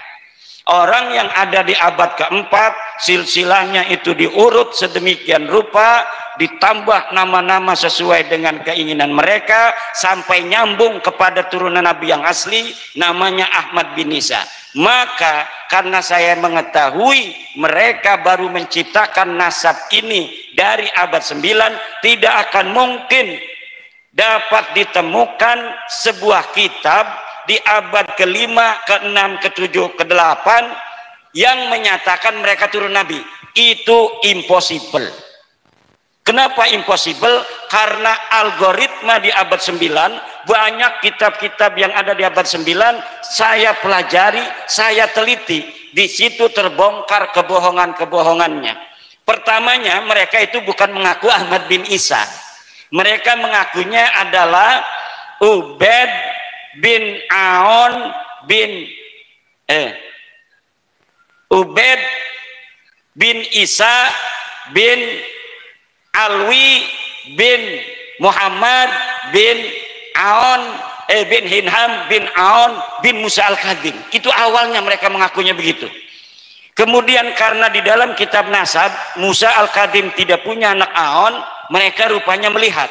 Akhirnya mereka pindah jalur. Nah, dari pindah jalur inilah diketahui pindah jalur ini pun mereka sebenarnya hanya mencangkok. Jadi awalnya mencangkok dari Bani Ahdal, mereka bukan Bani Ahdal. Mereka mencangkok Bani Ahdal, kemudian ketika Bani Ahdal mentok, mereka pindah ke jalur Ahmad bin Isa, di Ahmad bin Isa juga mentok, akhirnya sekarang mereka tidak bisa jawab. Tidak akan mungkin ditemukan di ujung dunia manapun sebuah kitab yang menerangkan Ubaid ini keturunan Nabi. Tidak akan mungkin. Menurut algoritma penelitian yang saya geluti selama 2 tahun ini, tidak mungkin secara ilmu sejarah pun mustahil ini Ba'lawi keturunan Nabi secara ilmu sejarah, apalagi secara ilmu tes DNA. Sudah ketahuan haplogrupnya G, orang yang haplogrupnya G, jangankan dia keturunan Nabi Muhammad, wong Arab gadudu. Itu. Kemudian mengenai bagaimana itu prosesnya? Ya prosesnya itu tadi, yang pertama adalah menggunakan metodologi historis. Heuristik itu mengumpulkan seluruh kitab yang kira-kira berkaitan dengan nama-nama yang itu terkait dalam silsilah yang ada, yaitu keluarga Ahmad bin Isa. Setiap kitab nasab yang membahas Ahmad bin Isa kita jadikan sebagai sebuah referensi.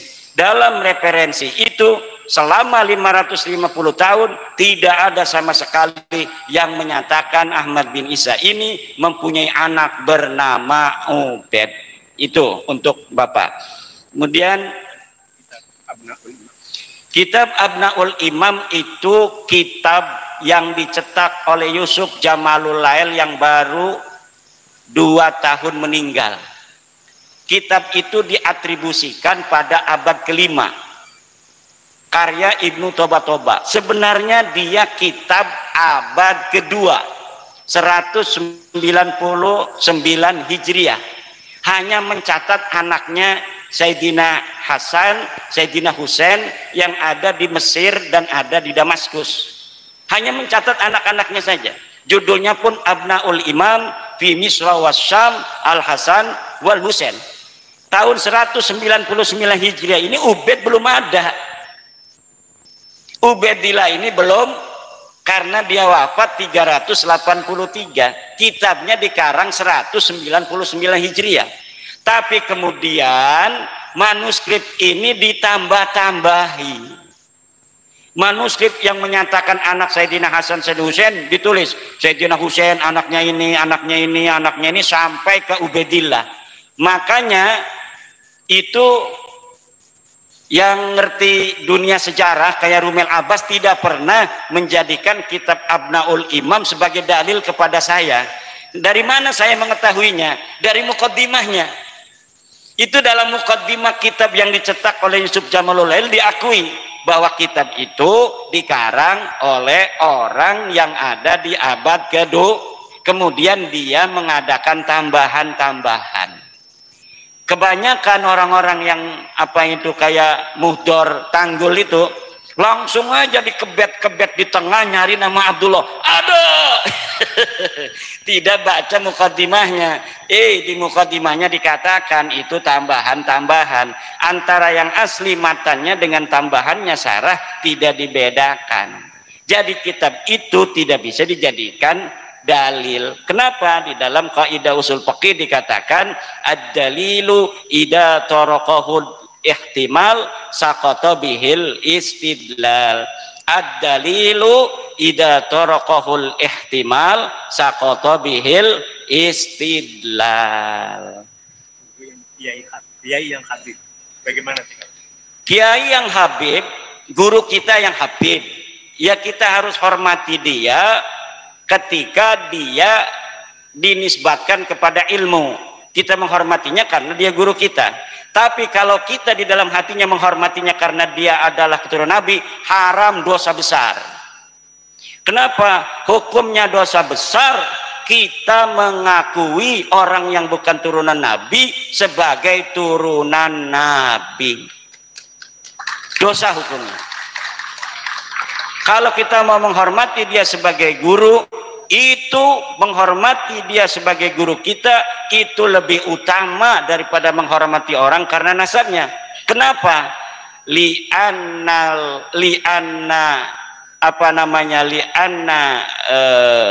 li'annal ifadah afdolu minal wiladah.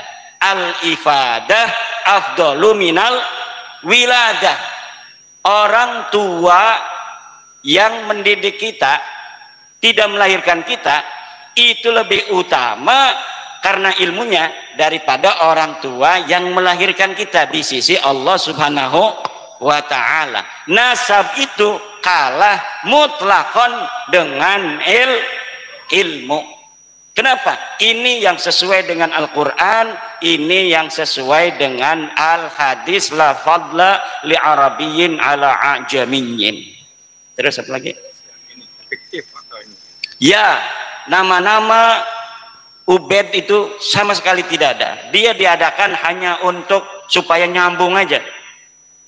Di abad 9 itu dari Ali Asakron ada 14 nama sampai Ubedillah. Itu yang fiktif sekitar 9 nama.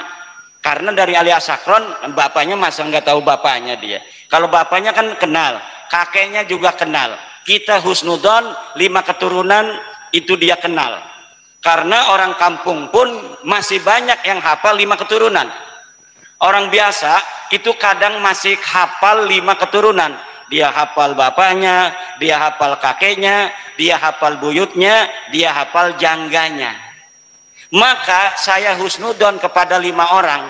Dari mulai Ali Asakron, punya ayah namanya Abu Bakar, punya ayah namanya Abdurrahman, punya ayah namanya Muhammad Maula Dawilah, punya ayah namanya Ali Sabidarak. Ini sahih.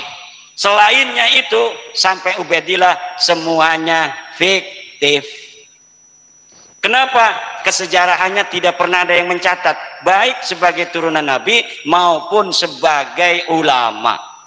Jadi sebagai ulama saja nggak ada yang nyatat. Jadi mereka hari ini mengatakan bahwa leluhurnya adalah mujtahid, ulama besar, waliullah, kutub, aktab, Mi'raj 70, itu tidak terverifikasi oleh kitab-kitab sejarah. Yang kedua, sampaikan salam kepada Kiai Mustafa Puser Bumi Lampung. Itu teman saya waktu mondok di Kiai Hasuri bin Tahir, menantu dari Kiai Thohir Pelamunan. Jadi Kiai Thohir Pelamunan itu pondok pesantren salah satu yang tertua di Banten, punya menantu Kiai Haji Tubagus Hasuri bin Tahir. Saya mondok di situ 4 tahun, ketemu dengan Kiai Mustafa Pusar Bumi dari Lampung. Kiai yang lain ada yang nanya kemana aja katanya sanadnya. Pertama saya kepada Kiai Haji Sanwani, pondok pesantren Ashabul Maimanah, murid daripada Abah Yai Sidik Cengkudu yang mondok kepada Syekh Nawawi At-Tanara Al-Bantani. Itu As-Sanadul Ali itu.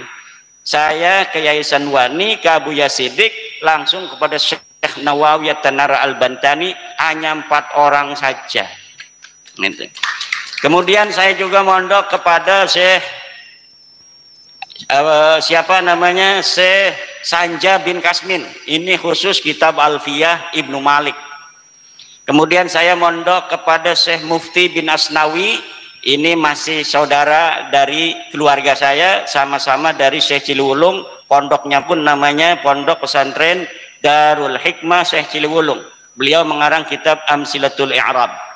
Kemudian juga kepada Abuya Dimyati. Saya tidak mukim, tapi saya ngaji Qudul Juman setiap malam Selasa kepada Abuya Dimyati, yang beliau adalah ayah daripada Abuya Muhtadi Dimyati yang sekarang masih hidup. Kemudian kepada Aba Bustami saya mengaji Fathul kitab apa namanya itu Tafsir Munir Marah Labid, ya. Pasaran kitab Tafsir Munir Marah Labid pada Syekh apa namanya itu Bustami bin Sanja. Saya juga pernah di Kaliwungu ngaji kitab Tafsir Jalalain dan kitab Asirul Jalil. Kitab alat di Al-Wardayani di Sukabumi, kitab Tauhid di Karawang, pesantren Kampung Sawah Abayai Obay Karawang. Demikian. Masalah Ratibul Hadad, kita Nahdlatul Ulama mempunyai istighosah karya daripada ulama-ulama aulia Nahdlatul. Mulai sekarang yang dibaca istighosah, wirid, hijib dari kiai-kiai ijazah Nahdlatul Ulama. Jangan menggunakan lagi selain wiridan thariqah dari kiai-kiai kita di Nahdlatul Ulama. Apabila ijazah ini dari kiai-kiai Nahdlatul Ulama, ambil, amalkan. Kalau bukan dari kiai Nahdlatul Ulama, abaikan, tidak akan berkah.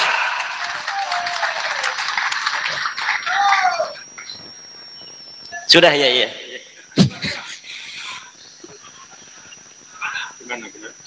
Gimana Kiai? Tinggal satu monggo, lagi. Monggo. Ya. Satu aja ya. Oke, monggo. Satu. Wis, ke liane cambilit. Ya.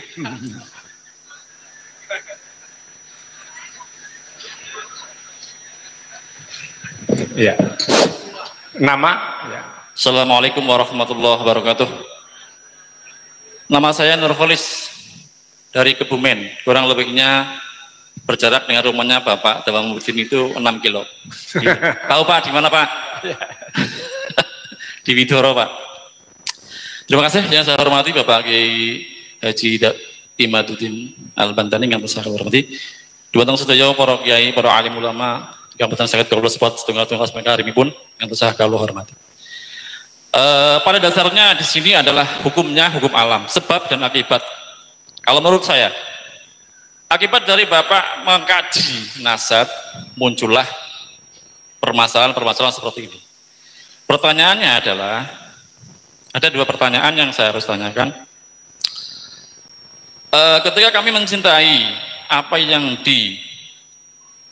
diciptakan oleh para habib, kami sudah laksanakan. Kemudian dari akibat jenengan melakukan sebuah penelitian seperti ini, kami harus bersikap bagaimana. Kemudian yang kedua, seperti orang menciptakan sesuatu, itu perlu ditelaahkan atau kalau dalam kita mengerjakan sebuah skripsi itu ada yang namanya apa itu? Mencari apa ya namanya? Lupa. Ya sama cross-check. Ya seperti itu. Nah, ketika maaf ini ya, bukan berarti saya tidak meragukan kemustajaban doa panjenengan. Pernahkah jenengan ketika melakukan satu penelitian ini meriadohkan kepada Allah Subhanahu wa taala dari hati nurani panjenengan? Demikian, terima kasih. Assalamualaikum warahmatullahi wabarakatuh. Waalaikumsalam warahmatullahi wabarakatuh. Jadi itu. Iya. Ini apakah ada kayak Imam Bukhari puasa dulu misalnya begitu? Monggo. Ya, kalau saya jawabnya banyak-banyak nanti kayak Balawi. Ya. Jawabannya ada. Ya, jawabannya ada. Apa bagaimana itu nanti kita kayak Balawi itu. Iya. Kemudian tentang kalau yang lain kan ada sidang-sidang, ada tesis di S2 ada sidang. Kalau ini tesis filsafat. Kalau tesis S2 itu pembimbing ya. Pembimbingnya cuma 2. Dan pengujinya juga cuma 4 paling gitu. Tapi kalau tesis saya ini yang uji se-Indonesia bahkan se-Malaysia. Se-Malaysia, se-Indonesia, bahkan ada dari Mekah, kemudian ada dari Yaman, ada dari Mesir, ada dari Iran, dan semuanya tidak bisa mengalahkan Indonesia. Dan itu bisa diuji. Kita bukan hanya ngomong. Itu kayak kalau orang-orang dari luar negeri itu pengen membela nasabah alwi, kita siap untuk berdiskusi dengan ulama dunia manapun, syarqan wa gharban. Ya.